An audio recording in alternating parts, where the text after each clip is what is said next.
शिवांगी के पास मैं आ रहा हूं पुणे से कोरोना संकट पर सबसे बड़ी खबर लेकर। पुणे में कोरोना से लड़ने के लिए ली जाएगी आर्मी की मदद।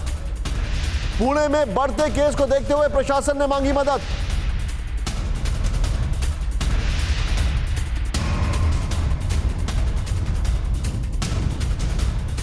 वेंटिलेटर बेड और ऑक्सीजन बेड की कमी, आम लोगों के लिए आर्मी अस्पताल की मदद देगा प्रशासन। पुणे के आर्मी हॉस्पिटल में आईसीयू बेड सहित सभी सुविधाएं। यह इस वक्त की बड़ी खबर मैं आपको बता रहा हूं, और यह सबसे हैरान करने वाली खबर भी इसलिए हो जाती है क्योंकि पुणे में जो हमारे पास इंफॉर्मेशन है वो ये है कि अब बेड्स की कमी होनी शुरू हो चुकी है। पुणे उसका डायरेक्ट रिफ्लेक्शन है। शिवांगी, क्या इनपुट आ रहा है?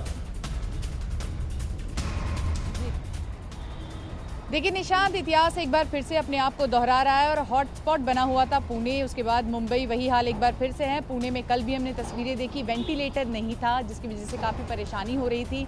मुंबई में भी वही हाल है, बेड्स की कमी है और अब साफ तौर पर कह दिया गया है कि ब्लड बैंक से लेकर रेमडेसिविर जो इंजेक्शन है उसकी कमी देखी जा रही है। आज मुंबई की मेयर ने एक बड़ी बात कही कि अगले 2 से 3 दिन की वैक्सीनेशन के लिए ही वैक्सीन भी अब मौजूद है राज्य में, तो ये कहीं ना कहीं चिंता करने वाली बात है। वहीं पुणे में अब ऐसी स्थिति है कि आर्मी से मदद मांगी गई है। कहा गया है कि आर्मी का जो अस्पताल है वो आम नागरिकों के लिए खोला जाए ताकि जो मरीज बढ़ रहे हैं उनको कहीं ना कहीं स्वास्थ्य सेवाएं देने में सहूलियत हो। और ये कहा जा रहा है कि आज देर शाम तक आर्मी की ओर से जवाब आएगा, किस तरह की मदद दी जाएगी। पॉइंट टेकन, मैं आपको रोकूंगा थोड़ा सा। डॉक्टर रवि मलिक सर, अभी के जो हालात हैं, इन हालात को देखते हुए मैं बहुत ही आपसे डायरेक्ट सवाल पूछ रहा हूं, क्या आपको ऐसा लग रहा है कि हम बहुत ज्यादा मिसमैनेज करते जा रहे हैं माइक्रो लेवल पर?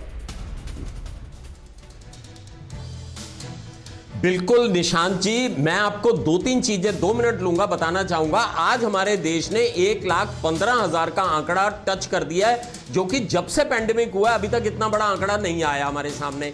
डिस्टर्बिंग बात है, एज प्रोफेशनल ये नहीं है कि 1,15,000 आ गए, पिछले 2.5 हफ्ते के अंदर 5 गुना केसेस बढ़ गए हैं। 2.5 हफ्ते पहले जब हम प्रोग्राम कर रहे थे तो 23,000 केस थे, और अगले 2.5 हफ्ते में अगर यह आंकड़ा 5 गुना और हो गया तो 5 लाख केस रोज होंगे। आज मृत्यु हुई है पिछले 24 घंटे में 630 लोगों की, मृत्यु का आंकड़ा भी 5 गुना हो जाएगा। मुझे समझ नहीं आ रहा लोग किस कॉन्फिडेंस में हैं। मैं आपको यह बता दूं, वैक्सीनेशन का जहां तक तल्लका, भी वैक्सीनेशन के भरोसे मत रहिए। हमारे देश में 1 करोड़ 8 लाख लोगों को 2 डोज लगी है वैक्सीन की। वो बात अलग है कि हमने टोटल 8.5 करोड़ के करीब वैक्सीन लगा दिया। हमारा विशाल देश है 138 करोड़ का, वैक्सीन से प्रोटेक्टेड अभी केवल 1 करोड़ 8 लाख व्यक्ति ही हैं जिनको 2 डोजेस लगी हैं। मुझे पता नहीं लग रहा किस बात का कॉन्फिडेंस है। और एज ए पॉलिटिकल प्रोफेशनल बताना चाहूंगा, ये जितने धरने प्रदर्शन है इनको रोक देना चाहिए। और मैं यहां तक कहना चाहूंगा कि जो व्यक्ति मास्क नहीं पहन रहा है, ये 630 मृत्यु क्यों हो रही है, वो इसलिए हो रही है क्योंकि लोग मास्क नहीं पहन रहे।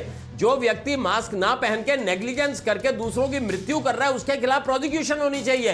अगर कोई रैश एंड नेग्लिजेंट ड्राइविंग करके किसी की मृत्यु करता है उसके खिलाफ केस चलता है ना, इनके खिलाफ भी केस चलना चाहिए क्योंकि ये लोगों की मृत्यु करा रहे हैं। मृत्यु का डायरेक्ट रिलेशन जो है केयरलेसनेस से है। और ये मैं बताना चाहूंगा, ग्राउंड पे मेरे अस्पताल में हम कोविड का प्लीज गो सर, बताइए। कोविड का भी इलाज कर रहे हैं, कोविड की वैक्सीन भी दे रहे हैं अस्पताल में। ग्राउंड के ऊपर ग्राउंड के ऊपर स्थिति जो है वो कंट्रोल करनी बड़ी जरूरी है। आप बिल्कुल ठीक कह रहे हैं। परवाह देश की, सोमवार से शुक्रवार रात 10 बजे TV9 भारतवर्ष पर।